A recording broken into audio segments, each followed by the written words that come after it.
Hi, welcome to YP Education Trick Chain.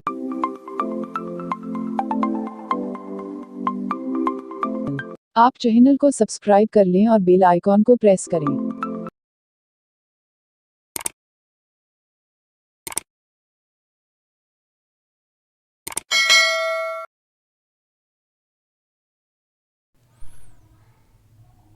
CTET CDP paper 1 एवं paper 2, चाहे तो आपका पेपर 1 है या फिर पेपर 2 है। कथन एवं कारण के 4 से 5 क्वेश्चन 100% आपको पेपर में देखने को मिलेंगे। सीडीपी के पेपर में 30 क्वेश्चन पूछे जाएंगे और 30 क्वेश्चन में 4 से 5 क्वेश्चन पक्का आपको किसके मिलेंगे, कथन एवं कारण के मिलेंगे। तो इस वीडियो को समझना दोस्तों बहुत ज़रूरी है। ये वीडियो आप अंत तक देखोगे तो कारण एवं कथन क्वेश्चन को आप बनाना सीख जाओगे। बहुत आसान लगेंगे आपको, कोई भी समस्या नहीं आएगी। तो बिना किसी देरी के करते हैं वीडियो को स्टार्ट। लग चुका है। देखिए मैं आपको बता दूं, अगर आप सीडीपी की तैयारी कर रहे हैं तो मैंने आपके लिए प्लेलिस्ट बना दी है। आप प्लेलिस्ट से एक एक वीडियो को अच्छे से देख लीजिए, आपकी तैयारी जो है वो बहुत मजबूत हो जाएगी। ठीक है, आज का जो पहला क्वेश्चन है हमारा, पहला क्वेश्चन समझिए और पढ़िए। पहला क्वेश्चन क्या कह रहा है, देखिए क्वेश्चन कह रहा है समावेशी शिक्षा में पाठचर्या का अनुकूलन आवश्यक है। अब आप कॉमन सेंस लगाइए और मुझसे पहले आपका आंसर आ जाना चाहिए। कमेंट में प्रत्येक क्वेश्चन का जवाब आपको देना है, अगर आप अच्छे से पढ़ाई कर रहे हो तब। समावेशी शिक्षा में पाठचर्या का अनुकूलन आवश्यक है, आपका जवाब क्या होगा बताओ।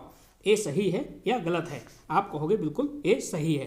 ठीक है, यानी कथन जो है सही है। आगे देखिए कारण, क्योंकि पाठचर्या का अनुकूलन करने से सभी बच्चों से समान शैक्षिक उपलब्धि प्राप्त की जा सकती है। आपका क्या जवाब होगा, बोलो। क्या ये जो कारण है ये सही है? आप कहोगे ये सही नहीं है। जब ये सही नहीं है तो दोस्तों यहाँ पे क्या होगा, ए सही है और आर गलत है, यानी सी वाला ऑप्शन बिल्कुल सही होगा। क्योंकि जो अनुकूलन है ना, अनुकूलन का उद्देश्य समान अवसर है, समान उपलब्धि नहीं। ठीक है, इस बात को आपको ध्यान रखना है। अगला क्वेश्चन देखो, क्वेश्चन नंबर 2। जैसे जैसे क्वेश्चन बढ़ते जाएंगे वैसे वैसे लेवल भी बढ़ता जाएगा। मैं आपको इस टाइप के लगभग 100 क्वेश्चन करवा दूंगा। ठीक है, हार्ड वाले भी करवा दूंगा, आपको कोई भी समस्या नहीं आएगी। बस आपको क्वेश्चन बनाना आना चाहिए। ठीक है, क्वेश्चन को देखिए, क्वेश्चन को पढ़िए। बाल केंद्रित कक्षा में शिक्षक की भूमिका सीमित हो जाती है। क्या बाल केंद्रित शिक्षा में शिक्षक की भूमिका जो है वो सीमित हो जाती है? आप कहोगे जी नहीं। अब देखो कारण क्या है, क्योंकि बाल केंद्रित शिक्षण में अधिगम स्वयं नियंत्रित होता है। आप कहोगे जी नहीं, ये भी आपका क्या है, गलत है। जब ये गलत है तो क्या सही ऑप्शन होगा, ये हो जाएगा डी ऑप्शन, यानी दोनों गलत है। क्योंकि शिक्षक की जो भूमिका होती है वो सीमित नहीं बल्कि रूपांतरित होती है, और जो अधिगम है, अधिगम पूर्णतः स्वयं नियंत्रित नहीं होता। दोनों कथन क्या है, ये अवधारणात्मक रूप से गलत है। ठीक है, तो यहाँ पे क्या होगा, आपका डी ऑप्शन बिल्कुल सही होगा। अगला क्वेश्चन देखिए। अगर आप दोस्तों ज़्यादा एक्सपर्ट हैं तो आप कमेंट में सबसे पहले आंसर दीजिएगा, मुझसे पहले आंसर लिखिएगा। ठीक है, क्वेश्चन को देखिए। यदि कक्षा में विविधता अधिक हो तो सीखने की गुणवत्ता घट जाती है। क्या आपको ऐसा लग रहा है कि ये सही है? क्वेश्चन को ध्यान से पढ़िएगा। यदि कक्षा में विविधता अधिक होगी तो क्या सीखने की गुणवत्ता घट जाएगी? आप कहोगे जी नहीं, क्योंकि शिक्षक के लिए सभी बच्चों की आवश्यकताओं को पूरा करना कठिन होता है। क्या ये सही बात है? हाँ बिल्कुल सही बात है। आप कहोगे ये सही है। जब ये सही है तो इसका मतलब है ए गलत है और आर सही है। ए गलत है और आर सही है, यानी थर्ड वाला बिल्कुल सही है। जो विविधता होती है, विविधता सीखने की गुणवत्ता घटाती नहीं है बल्कि समृद्ध करती है। ठीक है, और व्यवहारिक कठिनाई दर्शाता है। व्यवहारिक जो है, जो आर जो है ना, आर जो है ये व्यवहारिक कठिनाई दर्शाता है पर ए का समर्थन नहीं करता। ठीक है, इस बात को आपको ध्यान रखना है। अगला क्वेश्चन देखो। क्वेश्चन आपके समझ में आते हैं तो आप कमेंट कर दिया करें, आपका कोई भी कमेंट नहीं आता है, यही सबसे गलत बात है। आपको कमेंट अवश्य करना चाहिए। ठीक है, इससे मुझे पता चल जाता है कि मैं जो आपको करा रहा हूँ चीज़ें ये समझ में आ रही हैं आपके या नहीं आ रही हैं, आप बताइएगा। ठीक है, इसको समझिएगा। देखो क्या है, मूल्यांकन का उद्देश्य अधिगम की तुलना करना होता है। क्या मूल्यांकन का उद्देश्य अधिगम की तुलना करना होता है? आप कहोगे बिल्कुल सही है। ठीक है, क्योंकि तुलना से विद्यार्थियों में प्रतिस्पर्धा उत्पन्न होती है। क्या तुलना से विद्यार्थियों में प्रतिस्पर्धा उत्पन्न होती है? बताइए क्या होगा।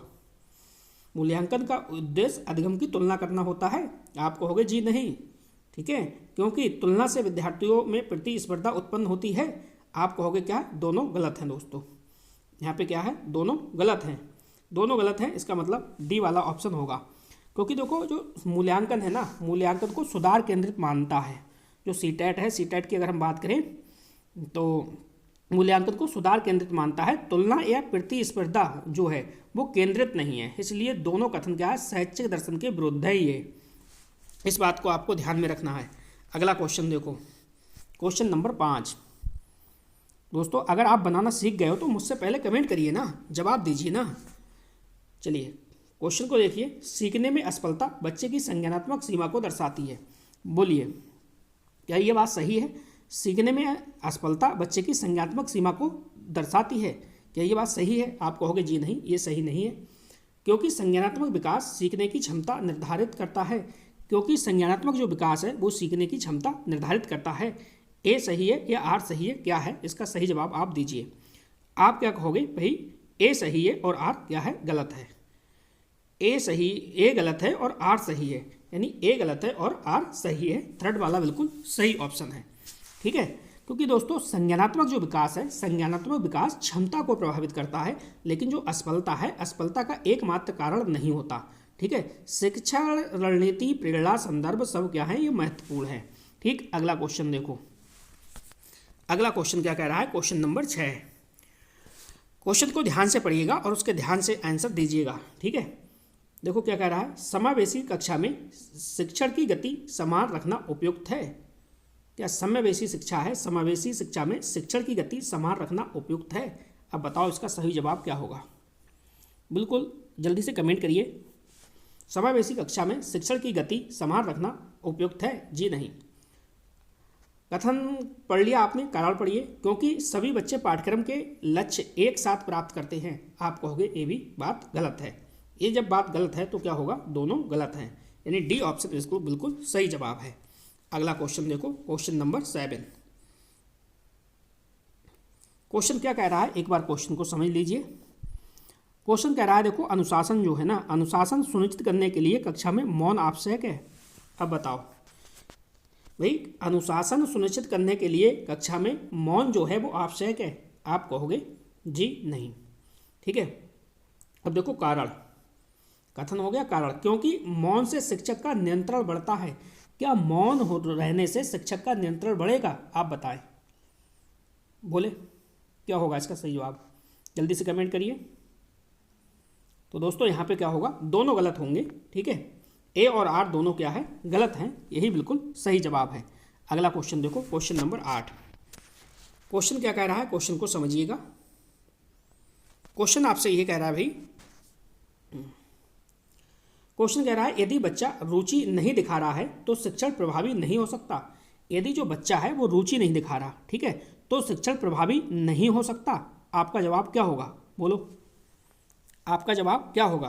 बिल्कुल सही है, क्योंकि रुचि सीखने के पूर्व की शर्त है। क्योंकि रुचि जो है वो सीखने की पूर्व की शर्त है। बोलो सही जवाब क्या होगा? 4 ऑप्शन है, चारों ऑप्शन के 4 ऑप्शन में से एक सही है। सही का जवाब दीजिए। आप कहोगे ए भी सही है, मतलब आपका आर भी सही है। लेकिन ध्यान रखिए, ए और आर दोनों सही हैं, लेकिन जो आर है, आर व्याख्या नहीं करता है। ए और आर दोनों सही हैं, लेकिन जो आर है वो व्याख्या नहीं करता है। बी ऑप्शन इसका बिल्कुल सही जवाब है, ठीक है। रुचि पूर्व शर्तें नहीं, अक्सर परिणाम होती हैं, लेकिन रुचि सीखने को प्रभावित करती हैं। यही बारीकी फर्क जो है वो सीटेट पूछता है। ये बात आपको ध्यान रखनी है, ठीक है, ये बात आपको ध्यान रखनी है। अगला देखो क्वेश्चन, क्वेश्चन नंबर 9। क्वेश्चन क्या कह रहा है? क्वेश्चन को पहले समझिए, क्वेश्चन को पहले समझिएगा, इसके बाद आंसर दीजिएगा। सबसे पहले आपका आंसर आएगा तब मैं समझूंगा ये क्वेश्चन आप बनाना सीख गए।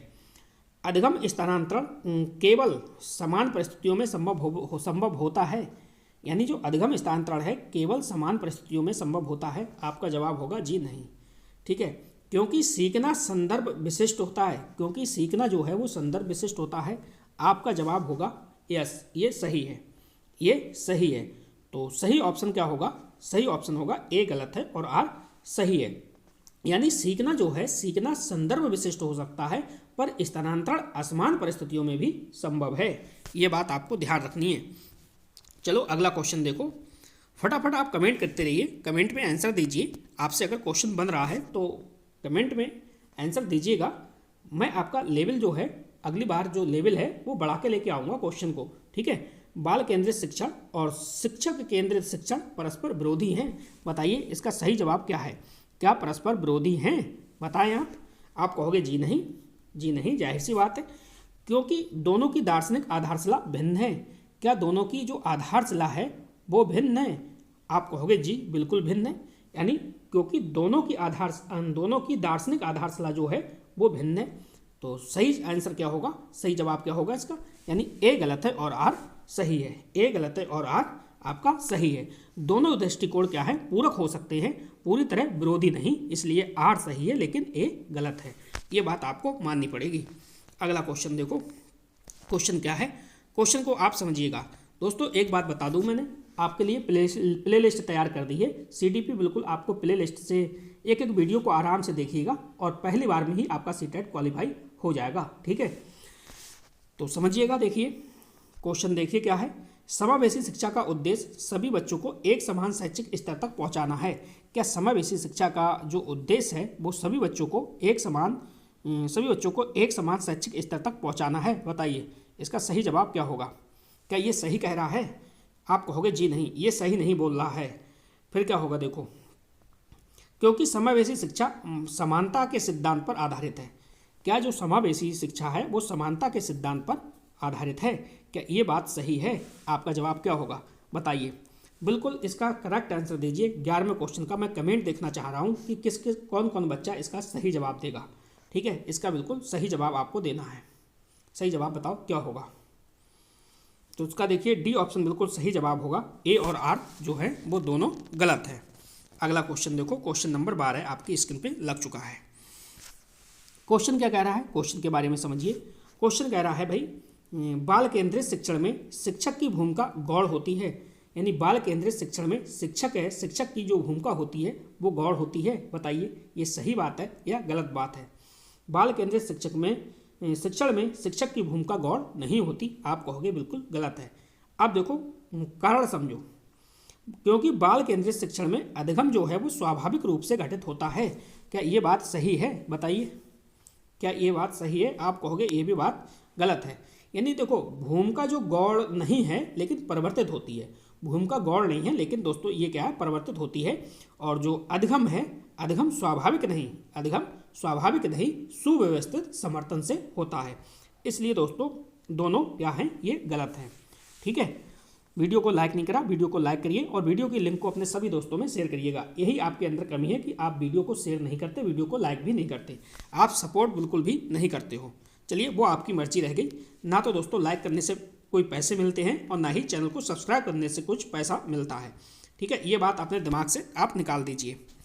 अगला क्वेश्चन देखिए, अगला क्वेश्चन क्या है, यदि छात्र उत्तर नहीं दे पा रहा है तो यह उसके संज्ञानात्मक विकास की सीमा दर्शाता है, बताइए क्या ये बात सही है, क्या ये बात आपकी सही है। यानी यदि छात्र जो है, यदि छात्र उत्तर नहीं दे पा रहा है तो यह उसके संज्ञानात्मक विकास की सीमा दर्शाता है, क्या ये सही बात है, आप कहोगे जी नहीं, ये सही बात नहीं है, क्योंकि संज्ञानात्मक विकास सीखने की अधिकतम क्षमता निर्धारित करता है। अब बताओ क्या ये सही है, क्योंकि संज्ञानात्मक विकास सीखने की अधिकतम क्षमता जो है वो निर्धारित करता है, आप कहोगे जी बिल्कुल सही, ये बिल्कुल सही है। तो ये बिल्कुल सही है तो क्या होगा, ए गलत है और आर सही है, ए गलत है और आर ए सही है, ठीक है। चलिए अगला क्वेश्चन देखिए, अगला क्वेश्चन हम देखते हैं। अगला क्वेश्चन हमारा क्या है, क्वेश्चन नंबर 14। अगला क्वेश्चन क्या कह रहा है, क्वेश्चन को समझिएगा, ठीक है।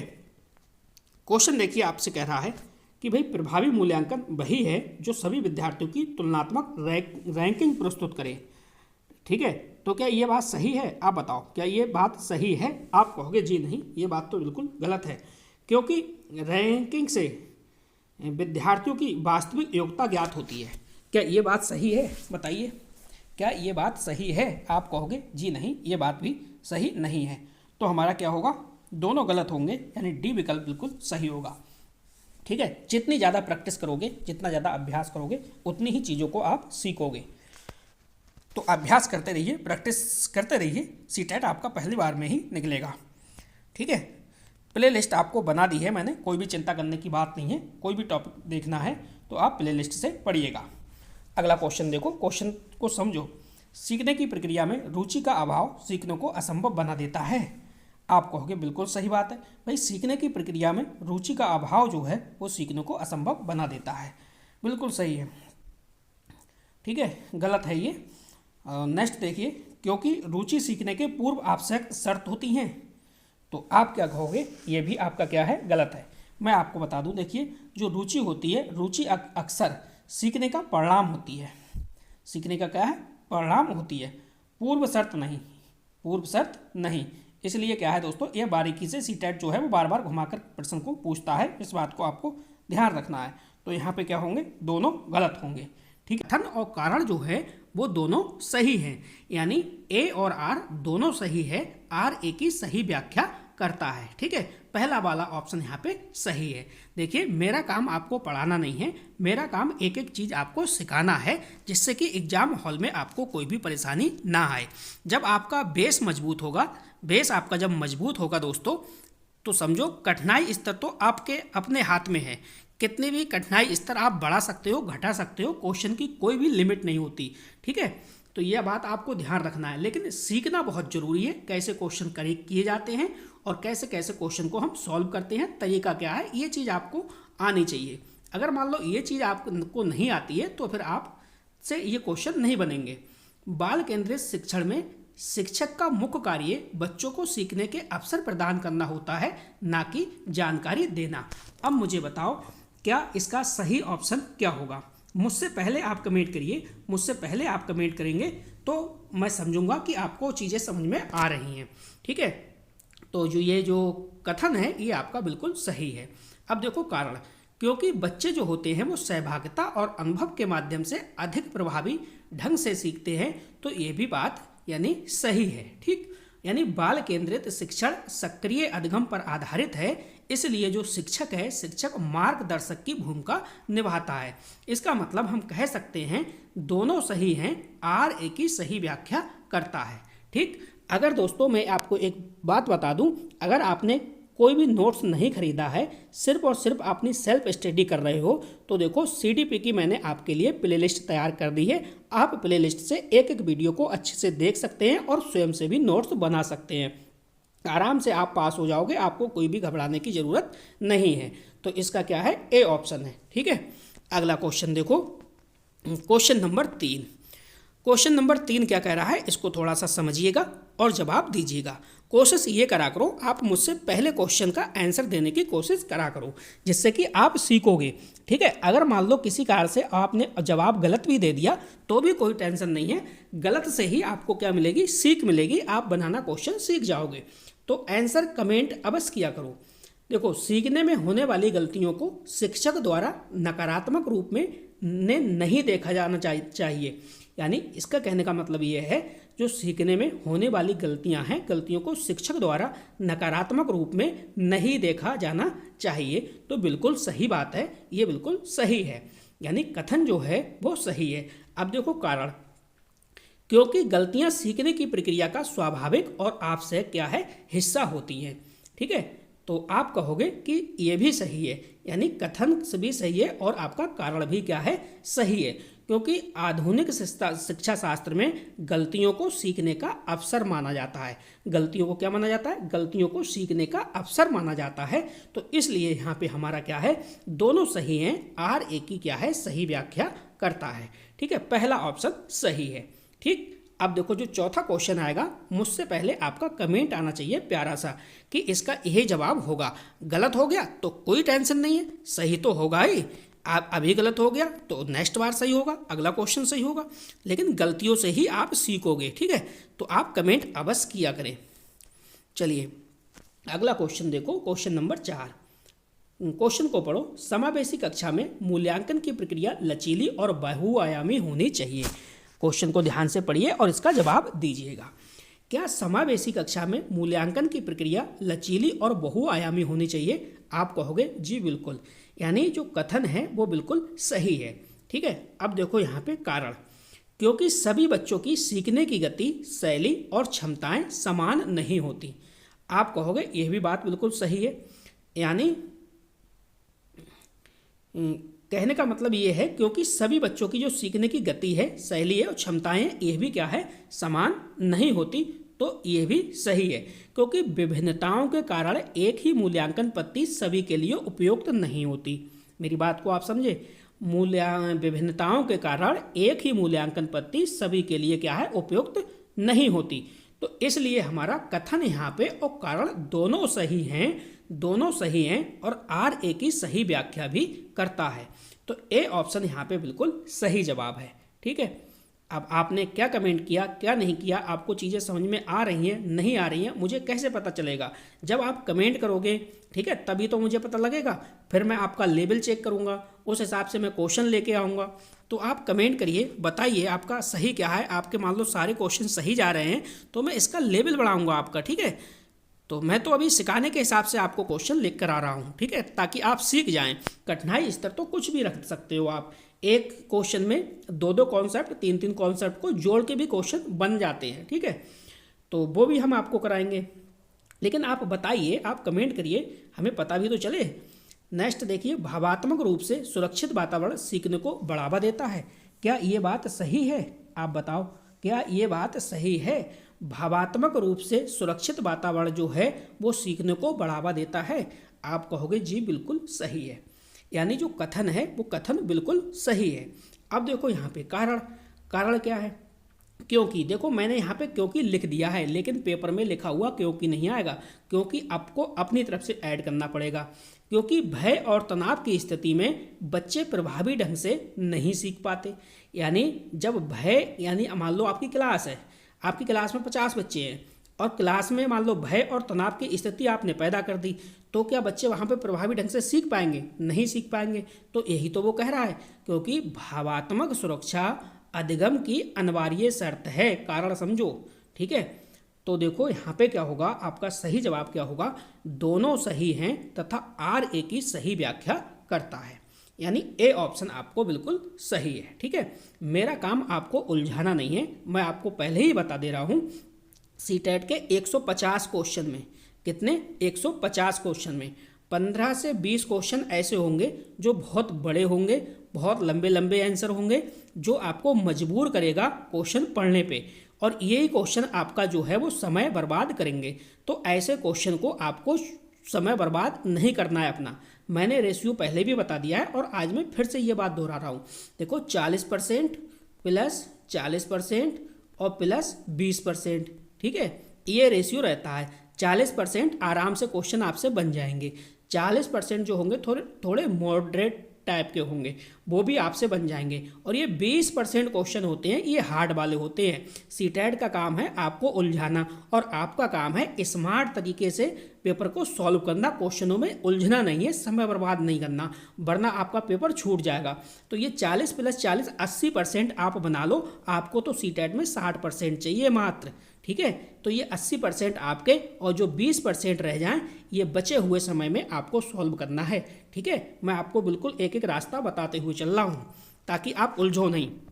सीटेट इसी हिसाब से पेपर सेट करता है कि ज़्यादातर बच्चों का पेपर छूटे और पास ना हो। ठीक है, सीटेट का काम है ज़्यादा से ज़्यादा बच्चों को फेल करना। 10 से 20% रिजल्ट रहता है, ध्यान रखो। क्वेश्चन को समझो, क्वेश्चन क्या कह रहा है? क्वेश्चन नंबर 6, मुझसे पहले आप इसका जवाब दीजिएगा, मुझसे पहले आपका आंसर आना चाहिए। ठीक है, क्वेश्चन क्या कह रहा है? देखो क्वेश्चन कह रहा है, सीखना केवल विद्यालय में होने वाली प्रक्रिया है। आप कहोगे जी नहीं, सीखना केवल विद्यालय में होने वाली प्रक्रिया नहीं है, क्योंकि सीख तो हम औपचारिक माध्यम से सकते हैं। ठीक है, औपचारिक अनौपचारिक आपने सुना होगा ना, औपचारिक अनौपचारिक भी आपने सुना होगा। तो भाई सीखना केवल विद्यालय में होने वाली प्रक्रिया है, तो ऐसा नहीं है। ठीक है, ऐसा क्या है? नहीं है। क्या ऐसा है? सीखना केवल विद्यालय में होने वाली प्रक्रिया नहीं है। हाँ, नहीं है, तो उस हिसाब से ये ऑप्शन क्या है, ये जो लाइन क्या है, पैराग्राफ लाइन क्या है, सही है। सही है, यानी जो कथन है वो सही है, क्योंकि नहीं लिखा है ना, इसलिए सही है। अब देखो क्योंकि बच्चे परिवार, समाज और अनुभवों से भी सीखते हैं। बिल्कुल सही बात है। जो बच्चे हैं सबसे पहले अपने परिवार से, इसके बाद अपने समाज से और अनुभवों से भी सीखते हैं। इसका मतलब क्या हुआ, हमारा कथन और कारण दोनों सही है, यानी दोनों सही हैं। आर ए की सही व्याख्या करता है। ठीक है, पहला वाला ऑप्शन यहाँ पे बिल्कुल सही है। चलिए अगला क्वेश्चन, मुझसे पहले आप जवाब दीजिए सातवें क्वेश्चन का आप जवाब दीजिए। ठीक है, फिर हम अगली बार में आपको थोड़ा सा लेवल बढ़ा के लेके आएंगे क्वेश्चन को। अभी आप इसका आंसर दीजिए। बाल विकास की प्रक्रिया सभी बच्चों में समान गति से नहीं होती। बताइए इसका सही जवाब क्या है। यानी जो बाल विकास है, बाल विकास की प्रक्रिया सभी बच्चों में समान गति से नहीं होती। बिल्कुल सही है, देखो नहीं होती। कारण क्या है, क्योंकि आनुवंशिकी और पर्यावरणीय कारक विकास को प्रभावित करते हैं। आप कहोगे बिल्कुल सही है, ये भी क्या है, बिल्कुल सही है, क्योंकि आनुवंशिकी और पर्यावरण कारक विकास को क्या करते हैं, प्रभावित करते हैं। अब देखो यहाँ पे आया है आनुवंशिकी और पर्यावरणीय कारक। जहाँ पे ये दोनों होंगे तो समझो वहाँ पे ऑप्शन सही होगा। अगर जहाँ पे सिर्फ आनुवंशिकी होगा या केवल पर्यावरणीय कारक होगा तो वो ऑप्शन सही नहीं होगा। ये बात आपको ध्यान में रखनी है।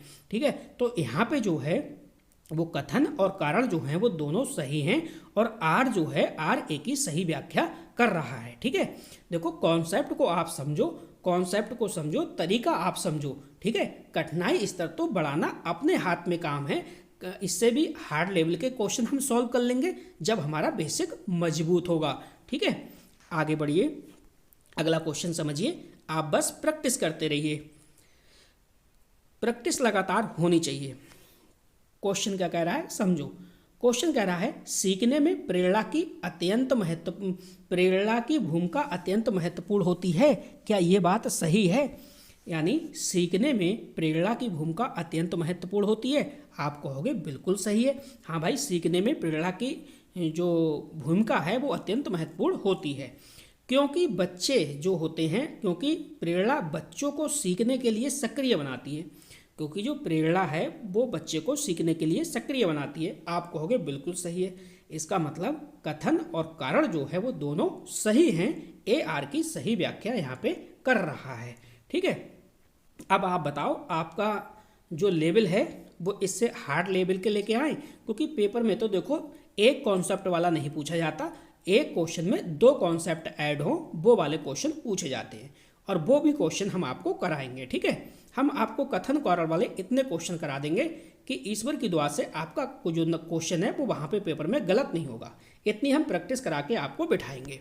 बस आप चैनल पे बने रहिए, यही हम आपसे कहेंगे, आप चैनल पे बने रहिए। ठीक है, अगला क्वेश्चन देखो। क्वेश्चन क्या कह रहा है, क्वेश्चन आपसे ये कह रहा है भाई, क्वेश्चन कह रहा है शिक्षक को बच्चों की व्यक्तिगत विभिन्नताओं को ध्यान में रखकर शिक्षण कराना चाहिए। बिल्कुल सही बात है। क्या कह रहा है, देखो एक शिक्षक है, कोई भी शिक्षक है या सभी शिक्षक हैं, शिक्षकों को बच्चों की व्यक्तिगत विभिन्नताओं को ध्यान में रखकर क्या है, शिक्षण कराना चाहिए। बिल्कुल सही है, क्योंकि प्रत्येक बच्चा जो है वो अलग अलग क्षमताओं और रुचियों के साथ कक्षा में आता है।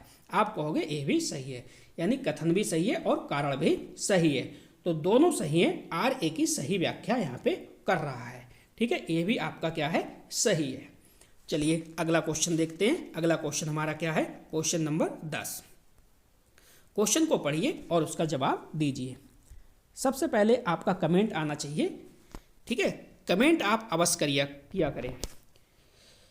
चलिए क्वेश्चन को देखिए, क्वेश्चन पढ़िए। मूल्यांकन का उद्देश्य केवल अंक प्रदान करना नहीं होना चाहिए। बिल्कुल सही बात है, जो ये कह रहे हैं वो हम भी बात कह रहे हैं कि जो मूल्यांकन का उद्देश्य है वो केवल अंक प्रदान करना नहीं होना चाहिए। इसलिए ये क्या है, कथन हो गया आपका सही। क्योंकि क्या है, क्योंकि मूल्यांकन से शिक्षण अधिगम प्रक्रिया में क्या होता है, सुधार किया जाता है।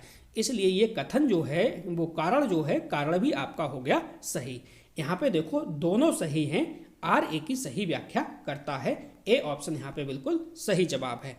अगला क्वेश्चन, ये 3 अंक आपको दे के जाएगा। ठीक है, आपने अगर पिछली वीडियो नहीं देखी है तो आप प्ले लिस्ट से एक एक वीडियो को देखिएगा। 20 टॉपिक सीडीपी के बैठेंगे, 20 के 20 टॉपिक मैंने कंप्लीट करा दिए हैं। ये सिर्फ और सिर्फ आपकी रिवीजन चल रही है। तो देखो कथन को समझो, यहाँ पे कथन क्या कह रहा है, ठीक है, कथन को अच्छे से पहले समझो, इसके बाद कारण। देखो पियाजे के अनुसार संवेदी प्रेरक अवस्था यानी सेंसरी मोटर स्टेज में बच्चा वस्तु स्थायित्व की अवधारणा धीरे धीरे विकसित करता है। तो बिल्कुल सही है भाई, पियाजे के अनुसार संवेदी प्रेरक अवस्था यानी सेंसरी मोटर स्टेज में बच्चा जो है वो वस्तु स्थायित्व की अवधारणा धीरे धीरे विकसित करता है, सही है। अब देखो कारण, क्योंकि इस अवस्था में बच्चा केवल प्रत्यक्ष चीज़ों, प्रत्यक्ष का मतलब जो चीज़ें हमें दिखाई देती हैं, जो चीज़ें बच्चे को दिखाई देती हैं, और इंद्रिय अनुभव के माध्यम से ही वस्तुओं को समझ पाता है, और इस अमूर्त सोच का अभाव होता है। यानी इस स्टेज में जो अमूर्त सोच है इसका क्या है, अभाव होता है। इसका मतलब क्या है, देखो कथन भी सही है और यहाँ पे कारण भी सही है। तो कथन और कारण दोनों सही हैं, इसका मतलब ए और आर दोनों सही है, आर ए की सही व्याख्या करता है। अब देखो इसका कारण समझो। कारण ये है, देखो क्योंकि जो बच्चा होता है ना, बच्चा केवल दिखाई देने वाली जो वस्तुएं होती हैं को ही वास्तविक मानता है। यानी इस एज का जो बच्चा होता है, बच्चों को जो चीज़ें दिखाई देती हैं उन्हीं वस्तुओं को वास्तविक मान लेता है। इसलिए जो वस्तु स्थायित्व की समझ है वो धीरे धीरे विकसित होती है, ठीक है। तो इसलिए हमारा यहाँ पे ए ऑप्शन बिल्कुल सही है, ठीक। अगर आप पहली बार चैनल पे आए हैं तो चैनल को सब्सक्राइब अवश्य कर लीजिएगा। हमने पूरी CDP एक बिंदास तरीके से आपको कराया हुआ है। आप प्ले लिस्ट से एक एक वीडियो को देखिएगा। आप 10 से 15 दिन लगेंगे आपको, 10 दिन के अंदर अंदर पूरी CDP एक एक अक्षर आपके समझ में आ जाएगा। आपको इधर उधर कहीं भी भागने की आवश्यकता नहीं है। क्वेश्चन नंबर 3 आप समझो। क्वेश्चन कह रहा है देखो कि पूर्व संक्रियात्मक अवस्था जिसकी एज कितनी होती है, 2 से 7 वर्ष, ठीक है, उस स्टेज की बात कर रहा है। पूर्व संक्रियात्मक अवस्था में बच्चे की सोच जो है वो अहम केंद्रिक होती है। यानी इसका मतलब ये क्या कह रहा है, ये बिल्कुल सही कह रहा है कि पूर्व संक्रियात्मक अवस्था है, इसमें बच्चे की जो सोच है वो अहम केंद्रिक होती है, यानी ईगोसेंट्रिक होती है। क्योंकि अब देखो क्योंकि इस अवस्था में जो बच्चा है वो दूसरों के दृष्टिकोण को समझने में असमर्थ होता है और अपनी सोच को ही सार्वभौमिक मानता है। क्योंकि जब बच्चा जो है वो 2 से 7 वर्ष का है तो जाहिर सी बात है वो दूसरे के दृष्टिकोण को समझने में असमर्थ है, वो दूसरे के दृष्टिकोण को नहीं समझ पाता है और अपनी सोच को ही क्या है, सार्वभौमिक मानता है। इसका मतलब ये हुआ कि भैया कथन भी सही है और हमारा कारण भी सही है, यानी कथन और कारण दोनों ही यहाँ पे क्या हो जाएंगे, सही हो जाएंगे। इसलिए हमारा क्या है, ए ऑप्शन सही है। क्योंकि दूसरे के दृष्टिकोण को समझ पाने के कारण बच्चा केवल अपने दृष्टिकोण से सोचता है, जिससे उसकी जो सोच है वो अहम केंद्रित बनती है। उम्मीद करूंगा आपको समझ में आ रहा होगा। अगर दोस्तों समझ में आ रहा है तो एक बार वीडियो को लाइक करिएगा और अपने दोस्तों को शेयर अवश्य करिएगा, ठीक है। मैंने CDP के अदर भी सब्जेक्ट कराए हुए हैं, आप एक एक सब्जेक्ट को प्ले लिस्ट से जाके देखिएगा। इंपॉर्टेंट तो टॉपिक मैंने सभी के लगभग करा दिए हैं, ठीक है, और मैं आपकी रिविज़न करा रहा हूँ। इसके बाद CDP के बाद अपने लोग हिंदी को कवर करेंगे, ठीक है। अगला क्वेश्चन देखो, क्वेश्चन अच्छा है अगला भी। मैं एक एक कॉन्सेप्ट आपको इसलिए क्लियर करा रहा हूँ ताकि आपको कोई भी दिक्कत ना हो। देखो जीन पियाजे, वाइगोत्स्की और कोहलबर्ग, ये तीनों में एक एक अक्षर आपको दिमाग में बिल्कुल सेव कर दूंगा, बिल्कुल रटा दूंगा। तो एक एक वीडियो को आप देखते रहना ध्यान से, ठीक है। देखो यहाँ पे संरक्षण यानी कंजर्वेशन की अवधारणा का अभाव पूर्व संक्रियात्मक अवस्था की एक प्रमुख विशेषता है, ठीक है। जैसे कि अपने लोगों ने पढ़ा भी था, जिन बच्चों ने पढ़ा है वो समझ गए होंगे। यानी जो संरक्षण है कि अवधारणा का अभाव पूर्व संक्रियात्मक अवस्था की एक प्रमुख क्या है, विशेषता है। तो ये बिल्कुल सही कह रहा है, क्योंकि जो संरक्षण है, कंजर्वेशन है, इसकी अवधारणा जो है का अभाव होता है पूर्व संक्रियात्मक अवस्था यानी 2 से 7 वर्ष में, ठीक है। ये जो संरक्षण जो आ जाती है, इसकी जो समझ जो आ जाती है वो आती है 7 से 11 वाले एज में, ठीक है, जिसे बोलते हैं मूर्त संक्रियात्मक अवस्था, ठीक। अब इसका देखो क्योंकि समझो, क्योंकि इस अवस्था में बच्चा प्रत्यक्ष दिखाई देने वाले रूप पर अधिक ध्यान देता है, ना कि तार्किक संबंधों पर। क्योंकि इस एज के अंदर तार्किक संबंधों का कोई भी मतलब नहीं होता, इसलिए आपका ये भी सही है। यानी कारण और जो कथन है वो दोनों सही हैं। क्यों सही हैं? क्योंकि जो बच्चा होता है, बच्चा केवल दिखावे पर ध्यान देता है। बच्चा यहाँ पे क्या है, केवल दिखावे पर ध्यान देता है, इसलिए वह यह नहीं सोच समझ पाता कि मात्रा एवं संख्या वास्तव में समान है, जैसा कि मैंने आपको चित्र के माध्यम से यहाँ पे समझाया था। ठीक है, चित्र के माध्यम से समझाया था, एक छोटा गिलास और दूसरा बड़ा गिलास, मात्रा बिल्कुल समान है। आधा लीटर मैंने दूध छोटे में डाला और आधा लीटर मैंने दूध क्या है, बड़े वाले में डाला, गिलास में। ठीक है, तो बच्चा क्या करता है, सबसे पहले इसी बड़े वाले गिलास को पकड़ता है और छोटे वाले गिलास को छोड़ देता है, क्योंकि वो समझता है कि इसमें ज़्यादा है। तो ये वाली जो समझ है वो इसमें नहीं होती है, ये बात ध्यान रखना है आपको। ठीक है, ये जो समझ है वो मूर्त संक्रियात्मक अवस्था में आती है। उम्मीद करता हूँ आपको ये भी क्वेश्चन समझ में आया होगा। अगला क्वेश्चन देखो, अगला क्वेश्चन हमारा क्या कह रहा है, क्वेश्चन स्क्रीन पर आपके लग चुका है। क्वेश्चन को समझिएगा। देखो क्वेश्चन क्या कह रहा है, क्वेश्चन को पढ़ो एक बार। मूर्त संक्रियात्मक अवस्था में बच्चा तार्किक चिंतन करने में सक्षम हो जाता है, लेकिन यह चिंतन ठोस वस्तुओं तक ही सीमित है। देखो कितनी अच्छी बात उसने कही है और कितना प्यारा क्वेश्चन है दोस्तों। ऐसे ही क्वेश्चन पेपर में छपते हैं। ठीक है, मैं एक एक कॉन्सेप्ट आपको समझा रहा हूँ, एक एक कॉन्सेप्ट मैं सोच रहा हूँ आपके दिमाग में सेव हो जाए, जिससे कि चीज़ें वहाँ पे एग्जाम हॉल में बैठो तो गलत ना हो, क्योंकि एक एक नंबर आपके लिए बहुत कीमती है। मूर्त संक्रियात्मक अवस्था, ठीक है, में बच्चा तार्किक चिंतन करने में सक्षम हो जाता है, यानी तार्किक चिंतन करने में सक्षम तो हो जाता है, लेकिन एक शर्त है। वो शर्त क्या है, लेकिन ये चिंतन जो है वो ठोस वस्तुओं तक ही सीमित है। ये बात आपको ध्यान रखनी है। अब देखो कारण में, क्योंकि ये आपका सही है, क्योंकि इस अवस्था में जो बच्चा है वो मानसिक संक्रियाएं तो कर सकता है, परंतु अमूर्त अवधारणाओं को पूरी तरह समझने में क्या है, असमर्थ है। ठीक है, जो अमूर्त अवधारणा है, अमूर्त अवधारणा जीन पियाजे की चौथी स्टेज में बच्चे के अंदर आएगी, जो कि क्या है, 11 से 15 वर्ष है। ठीक है, तो यहाँ पे जो है अमूर्त अवधारणा की पूरी तरह समझने में क्या है, बच्चा असमर्थ है। इसका मतलब आपका क्या है, ये भी बात बिल्कुल सही है। और यहाँ पे क्या होगा, ए और आर दोनों सही हैं, ए और आर दोनों सही हैं, आर ए की सही व्याख्या करता है। कारण क्या है, समझो। देखो जो मानसिक संक्रियाएं होती हैं, मानसिक संक्रियाएं होने के बावजूद भी अमूर्त सोच विकसित ना होने से, यानी इस स्टेज का बच्चा जो मूर्त संक्रियात्मक अवस्था में है, जिसकी एज 7 से 11 वर्ष है, इसमें क्या है, अमूर्त सोच विकसित ना होने की वजह से बच्चा केवल ठोस परिस्थितियों में ही तर्क कर पाता है। तो ये आपको ध्यान रखना है। ठीक है, अगर आपके समझ में आ रहा है दोस्तों जो मैं आपको समझा रहा हूँ, तो एक प्यारा सा कमेंट अवश्य करना। ठीक है, और आप जिस टॉपिक पे वीडियो बनवाना चाहते हैं, जो टॉपिक आपको थोड़ा सा हार्ड लग रहा है या समझ में चीज़ें नहीं आ रही हैं, वो आप बताना। सबसे पहले हम उसी टॉपिक पे वीडियो आपके लिए लेके आएंगे। तो देखो अगला क्वेश्चन समझो। अगला क्वेश्चन कह रहा है औपचारिक संक्रियात्मक अवस्था, यानी ये आ गई चौथी वाली स्टेज।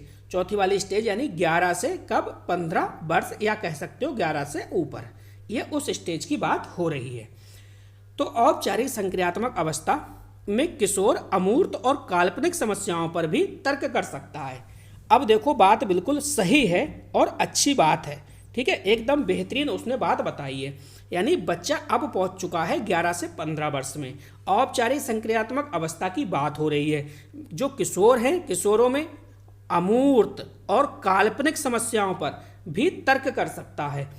कारण क्या है, देखो क्योंकि इस अवस्था में चिंतन केवल प्रत्यक्ष अनुभवों पर निर्भर नहीं रहता। यानी जो बच्चा चिंतन कर रहा है इस स्टेज में, वो केवल प्रत्यक्ष अनुभवों पर निर्भर नहीं रहता, बल्कि क्या है, बल्कि संभावनाओं और परिकल्पनाओं पर भी आधारित होता है। इसका मतलब हम कह सकते हैं कि भाई ए और आर जो है वो दोनों सही है, आर ए की सही व्याख्या करता है।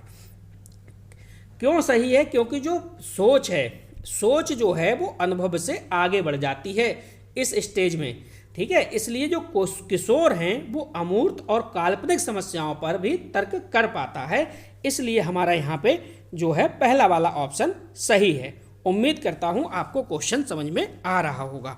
अगला क्वेश्चन देखो, क्वेश्चन नंबर 7। इसकी PDF आपको टेलीग्राम चैनल और व्हाट्सएप ग्रुप में 24 घंटे के अंदर अंदर मिल जाएगी। तो देखो इसे समझो। अब आया समायोजन। ठीक है, समायोजन की प्रक्रिया में बच्चा अपनी मौजूदा संज्ञानात्मक संरचनाओं में क्या करता है, परिवर्तन करता है। यानी समायोजन में जो बच्चा है, समायोजन की प्रक्रिया में बच्चा अपनी मौजूदा संज्ञानात्मक संरचनाओं में क्या करता है, परिवर्तन करता है। कारण क्या है, कारण समझो। क्योंकि नई जानकारी हमेशा पुरानी स्कीमा में फिट नहीं होती। यानी नई जानकारी हमेशा पुरानी स्कीमा में क्या है, फिट नहीं होती। इसलिए जो बच्चा है, बच्चे को स्कीमा में संशोधन करना पड़ता है। इसलिए जो बच्चे को क्या है, अपने स्कीमा में क्या है, संशोधन करना पड़ता है। इसका मतलब यहाँ पे क्या है, ए भी सही है और आपका आर भी सही है। ए आर दोनों सही हैं और ए आर दोनों सही हैं, आर ए की सही व्याख्या भी करता है। कारण समझो। देखो कारण समझो कैसे सही है। देखो, जब पुरानी स्कीमा नई जानकारी को समझाने में असफल हो जाती है, यानी जब पुरानी स्कीमा नई जानकारी को समझाने में असफल हो जाती है, तब स्कीमा में परिवर्तन किया जाता है, जिसे बोलते हैं समायोजन। जिसे क्या बोलते हैं, समायोजन। अब उम्मीद करूंगा ये क्वेश्चन भी आपको समझ में आया होगा। मेरा काम है एक एक कॉन्सेप्ट को आपके दिमाग में सेव करना, जिससे कि एग्जाम हॉल के अंदर कोई भी क्वेश्चन जो आए, जीन प्याजे से किसी से भी संबंधित आए, छूटे ना। चलो समझो।